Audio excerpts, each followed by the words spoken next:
Investigator Reichert is about to be issued a challenge. It's a difficult case. Disappearance. Can you help him out? You have nothing to hide. Shy? Well, be on your guard. Reichert is a determined fellow. He has a strategy. One way or another, the culprit will be forced beyond that point of no return. Beyond the vanishing point.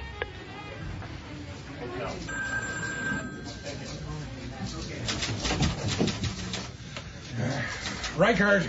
Here. You got a minute?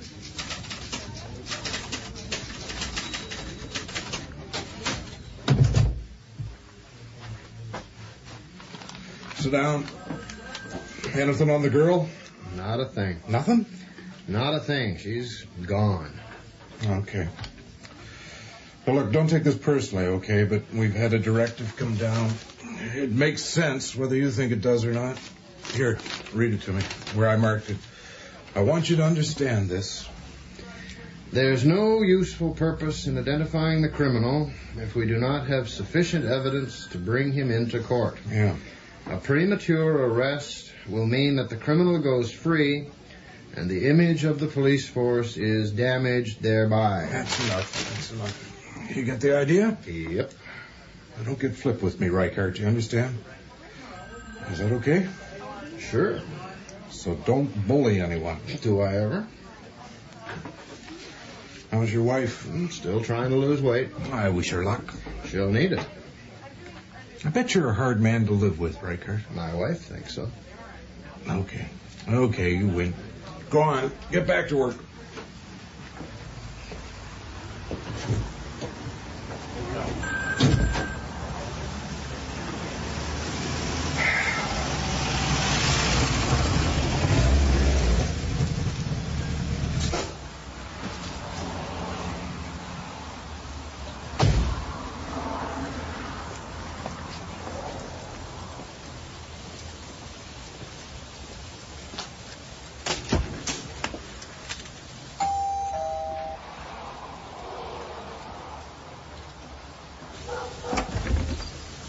It's me again. I see. Can I come in? If it's not too much trouble. Sure. Why not? You've got the right, haven't you? I can come back another time. No. Come on in.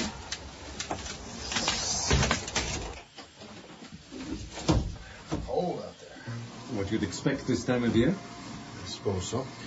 Could I ask you to take off your shoes again? I'm sure they're clean, but I try to keep the place as neat and clean as I can. Sure. I try not to make any more mess for Wilma than I can help. She finds house cleaning a terrible burden. Yeah, of course. Is she here? She's doing the upstairs. Do you want to talk to her, too? I don't know. Oh, no holes in my socks. Lucky, eh? I never know. I put on my socks in the dark. I have to make sure when I put them away that I've rolled them right side out and in proper pairs. It's dark in the morning this time of year. Don't like to turn on the light and wake up my companion. I thought you told me before that you weren't married. Oh, I'm not. I'm living in sin. She's very good looking. She looks about 15. Do you want to sit in the living room? Sure, fine. We're going to be that long, eh? Oh, I don't know. I might as well make ourselves comfortable. Do you want coffee or anything? Not this time, thanks. Okay. Let's get on with it. I don't know what else I can tell you. You found anything new? Her girlfriend says that she and Cheryl stopped at the convenience store on Wibberley Road on the way home from school. They were hanging around with some boys, talking. Yes. You told me that before. But you didn't tell me the names of the boys. No. Cheryl's mother says that Cheryl was usually home by 4:30. She said that, did she? Yes. Do you dispute that? Dispute it? No, not at all. You say that Cheryl was a pretty girl. Yes. You said that she looked like a girl who could model clothes for a mail-order catalog. Yes. She dressed well, then? She always looked nice. Neat and clean? Yes. Did she smoke? Smoke? Yes. I can't say that I recall her smoking. Her girlfriend says she and Cheryl smoked cigarettes with the boys they met at the convenience store. Her girlfriend said that? Yes. We found a pack of de Maurier cigarettes by the road. We're guessing that they fell out of her pocket when she got into the car of whomever it was who picked her up. You're assuming that someone picked her up? We have to assume something in order to start.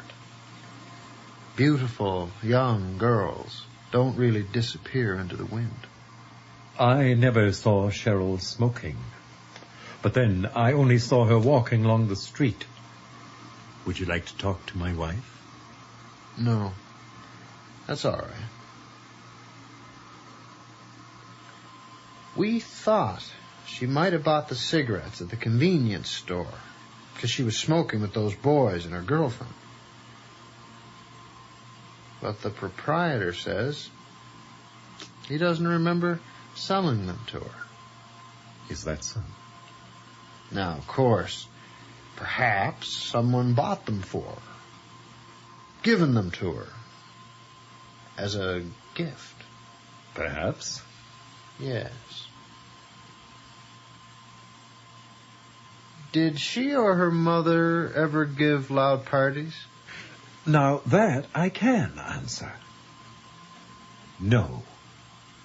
Who in the world would have said that they gave loud parties? Did you ever notice an unusual number of empty liquor bottles put out in the trash? I would not have noticed if they had. Did she or her mother sunbathe in the back garden? I suppose they might have. People do. What were they wearing? I have no idea. Were they dressed immodestly? Whatever that might mean, I have no idea. I simply said that they probably sunbathed because, as a general rule, people of that age do sunbathe. I did not notice. How old would you say her mother was? I had no idea. Want to guess? I'm just curious. Why? My girlfriend looks about half her actual age. Aren't you a little old to be having a girlfriend? Do you think so? Well, it's the term. Girlfriend. What else can I call her? I told you, we're living in sin. The real trick is to find a word to use to my mother. She likes my girlfriend, but she disapproves of me. She's your typical mother. Is she? I wouldn't know anything about it. Yes. You have no idea how old Cheryl's mother might be. I shouldn't like to guess. 34. That's all. She had Cheryl when she was 19. Did she? Yes.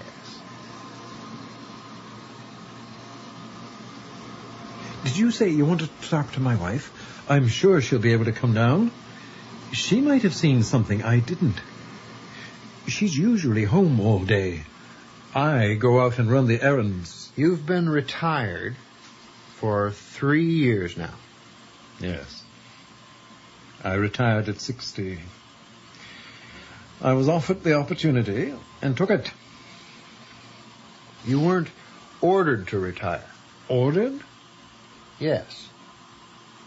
To whom have you been speaking? Your former employer. Old Calder. Yes.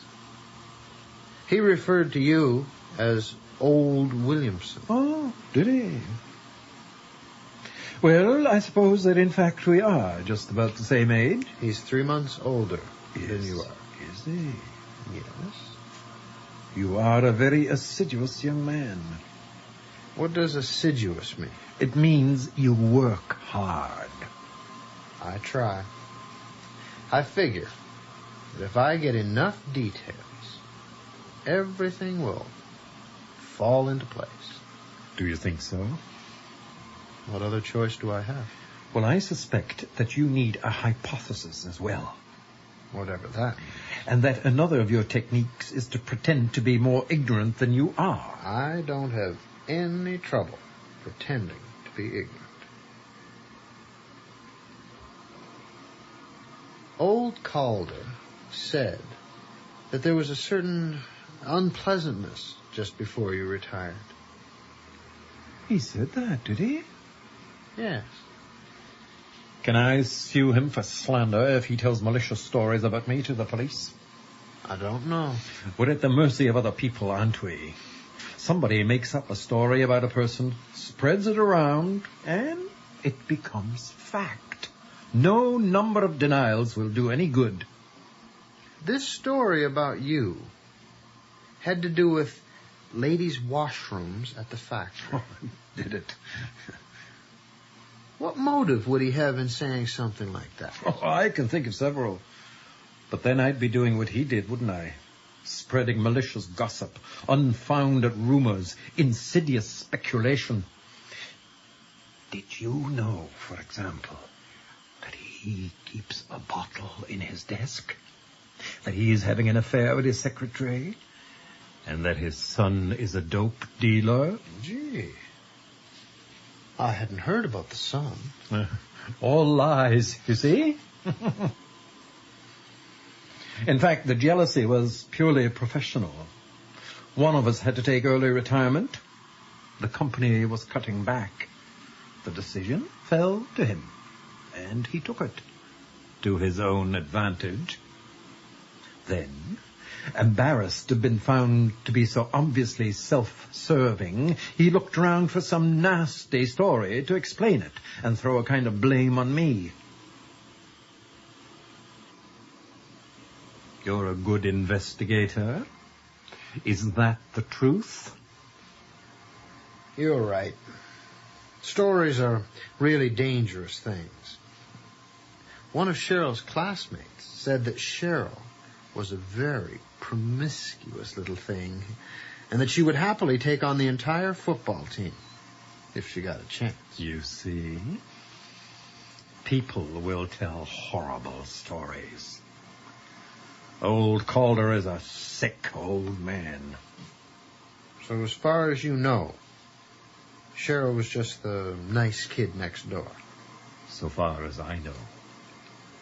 Did you see her that afternoon at all? As I said before, no. You went to the shopping plaza that afternoon, as you do every afternoon? I like to look round the shops. Did you go into Goodman's Ladies' Wear? Goodman's Ladies' Wear? Yes. Let me think.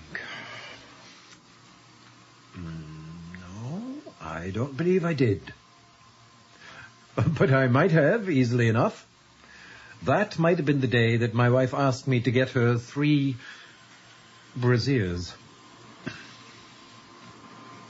Are you surprised that a man shops for his wife's intimate apparel? Was Cheryl a good student? What? Was Cheryl a good student? Why in the world are you asking me that? Haven't you gone to the high school? Oh, yeah, of course. I just thought... What? In fact, she was a terrible student. She didn't do her homework, as a rule. And what she did do was carelessly done. She and her father used to have great rows about that. That's what her mother says, anyway. Her mother says that Cheryl's father used to beat Cheryl because she wouldn't study. You don't really expect me to respond to that, do you? Oh, no. Sorry. What was her hair like? Her hair? Yes. Color, style, that sort of thing. You should ask her mother. I have. But, you know, sometimes people appear to be a little different. Was Cheryl's hair, in your opinion, blonde or light brown? I'm afraid I never noticed. Okay. What about style? How did she wear it? Long? Short? Straight? Curly? I couldn't tell you. Do you have a Sears catalog handy? Yes. Can we have a look at it?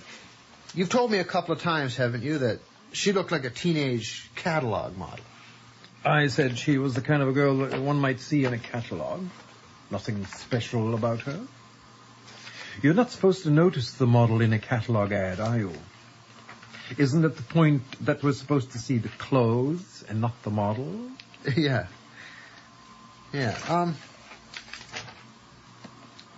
Look at this girl, eh? Isn't she good looking?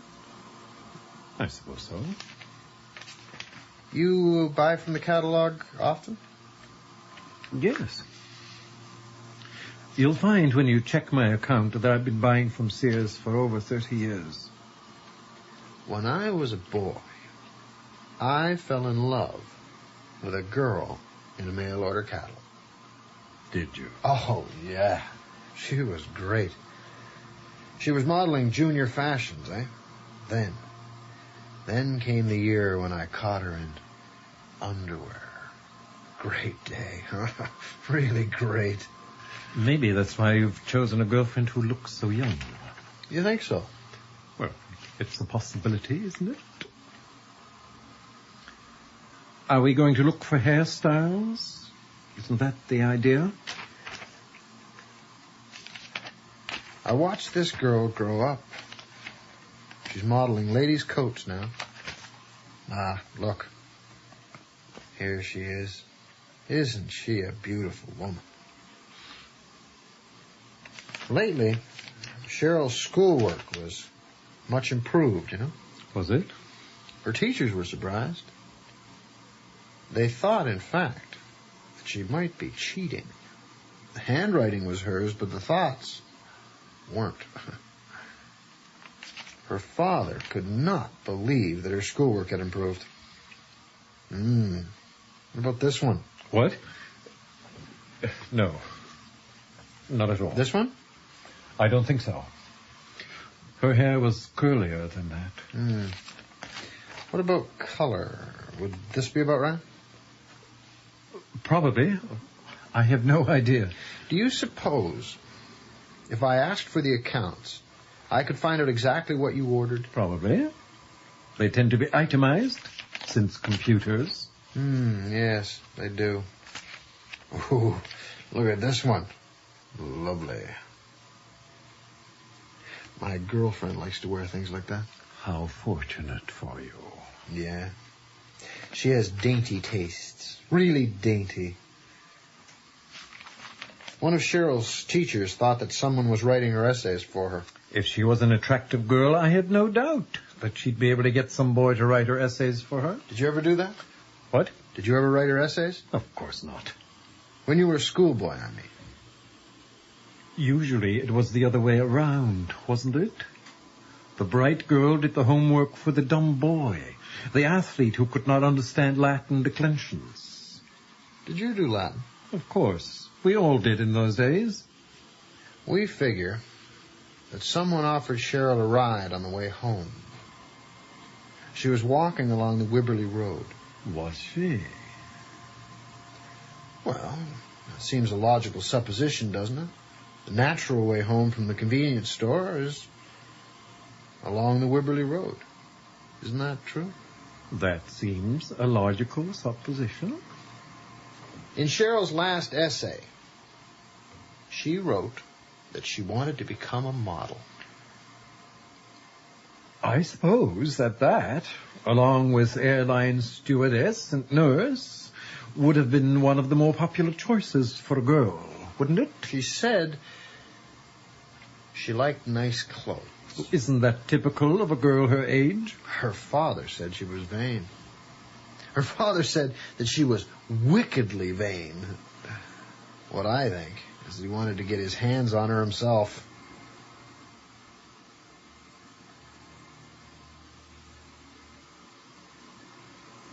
Do you always say things like that? Are you allowed to? We found the cigarettes along the Wibberley Road. They hadn't been opened. Guess what kind they were? I have no idea. De Mauriers. But her girlfriend said that she had an open pack of De Mauriers when they were smoking with the boys behind the convenience store. Cheryl was offering them around. Maybe she emptied the pack. That's a real possibility. And bought a new pack. Proprietor said she didn't. I see. You don't smoke, do you? No. But my wife does. She also smokes De Mauriers. I usually buy them for her when I go to the plaza in the afternoons. I'll probably buy some for her today, as a matter of fact. You might have been driving home about that time, wouldn't you? About what time? About 3:45 in the afternoon that Cheryl disappeared.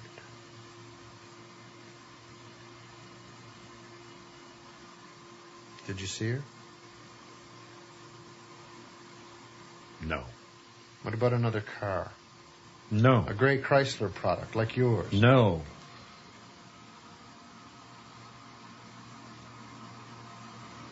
To tell you the truth, I can't even remember if I went to the plaza that day. You can't. No. Well, you did. Will you want to talk to my wife? I don't know. She might remember something else. Cheryl's father said that Cheryl was damned from the very beginning. That's what he said. Amazing. A father to say that about his daughter. He was a steelworker when he met her mother in a bar. He became a clergyman later. Went to university when he was 30. Strange man. If you say so.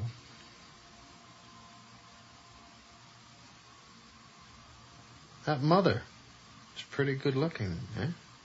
If you say so. Something hard about her, though, huh? Perhaps. Cheryl's father has this great big bushy beard. Like Bluebeard. When I was a kid, I read about Bluebeard in a comic book. Never forgot it. The damn beard was actually blue. I think Cheryl's father wants to be like God, you know?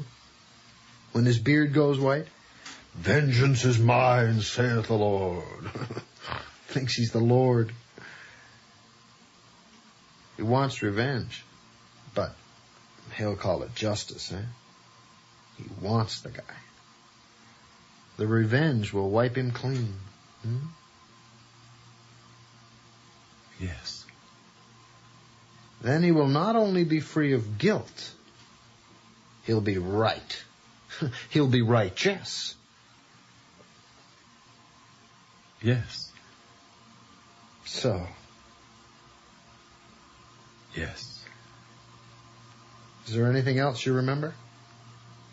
No. Anything you could tell me would be a help. I am sorry. Her father drives an old red Ford. Have you seen an old red Ford in the neighborhood? Old Red Ford? No. But then, I haven't looked. I do not notice other people's cars. Well, if you see him hanging around, why not give me a call? Of course. If you want to know the truth, I think he's probably a little bit crazy. The Ford is really broken down. The shocks on the left rear are broken. It kind of waddles. The muffler's got a hole in it. I'll watch for it. Don't talk to him, eh? He might be dangerous. If he thought somebody had abducted and murdered his daughter. Okay? I'll keep my eyes open. Good. Good. Well, I guess I'd better not take up any more of your time. My shoes? Over there. I'm always glad to be of help. I want to cooperate with the police. Well, anything you might remember could turn out to be useful. I'll search my mind. I'll probably be back to see you. God knows how many times. I'm always willing to cooperate. Good. Well, thanks.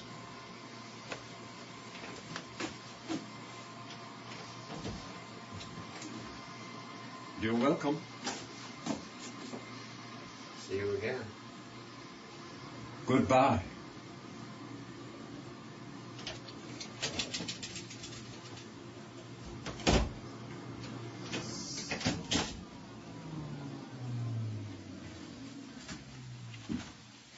Alfred? Yes? Has he left? Yes.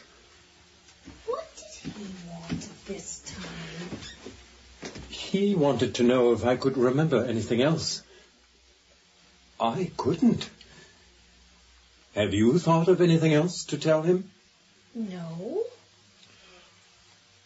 I think that he thinks that Cheryl's father killed her. Her father? Oh, how terrible. He seems to feel that her father is a madman. Do you love me? Of course I do. Tell me again. I love you. You know I love you. Do you love me more than anything in the world?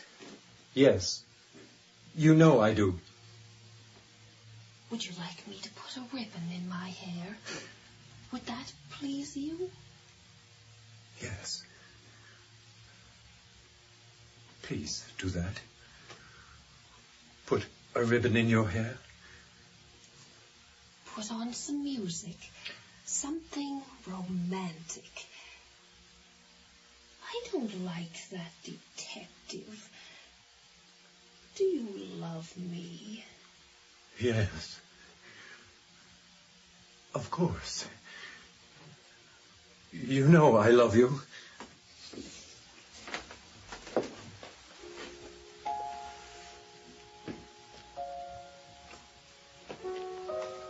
See what I found in the bottom of the closet.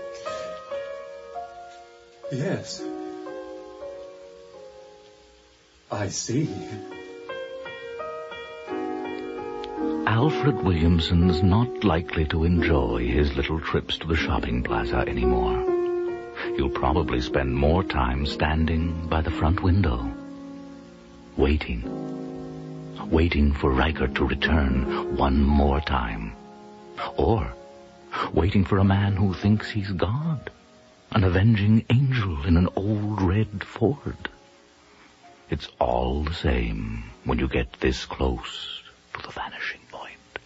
Teenage Catalogue Model by Kent Thompson. Bill Carr was heard as Reichert, and Joseph Rutten as Williamson, with John Fulton as the chief, and Tricia Lamy as Wilma.